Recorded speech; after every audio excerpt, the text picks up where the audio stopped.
Hello दोस्तों, नमस्ते, जय माता दी। मैं अपने चैनल सोना मोदी लोकगीत नेहा लोकगीत दोनों के आप लोग का स्वागत करती हूँ। छोटा सा बहुत ही प्यारा चुटकुला कहारो नाच गीत लेके आई हूँ। आप लोग सुनिएगा, फुल वॉच करिएगा, कमेंट बॉक्स में चलिए बताइएगा कि हमारा गीत कैसा लगा। तो चलिए मैं सुनाती हूँ, आप लोग सुनिए। जैसा भी लगेगा कमेंट बॉक्स में जरूर बताइएगा। और हमारा गाना अच्छा लगे तो हमारे चैनल को लाइक, सब्सक्राइब, शेयर, कमेंट जरूर कीजिएगा। तो चलिए मैं सुनाती हूँ, आप लोग सुनिए। काहे मार्या नजरिया मलिया के लाल, काहे मार्या नजरिया मलिया के लाल। अपने ससुर जी के बहुत दुलारी, अपने ससुर जी के बहुत दुलारी। तोहर फोड़ दई है आँख, तोहर फोड़ दई है आँख मलिया जी के लाल, तोहर फोड़ दई है आँख मलिया जी के लाल। काहे मार्या नजरिया मलिया के लाल, काहे मार्या नजरिया मलिया के लाल, काहे मार्या नजरिया मलिया के लाल।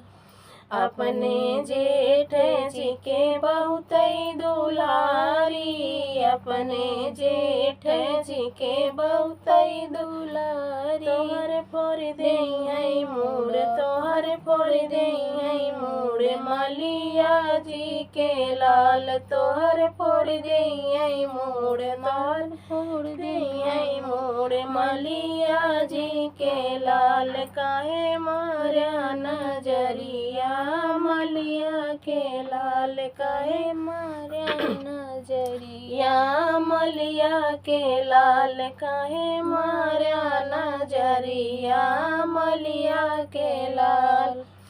अपने देवर जी के बहुत दुलारी, अपने देवर जी के बहुत दुलारी। तोहर तोड़ दई है टांग, तोहर तोड़ दई है टांग मलिया जी के लाल, तोहर तोड़ दई है टांग मलिया जी के लाल। काहे मार्या नजरिया मलिया के लाल, काहे मार्या नजरिया मलिया के लाल, काहे मार्या नजरिया मलिया के लाल।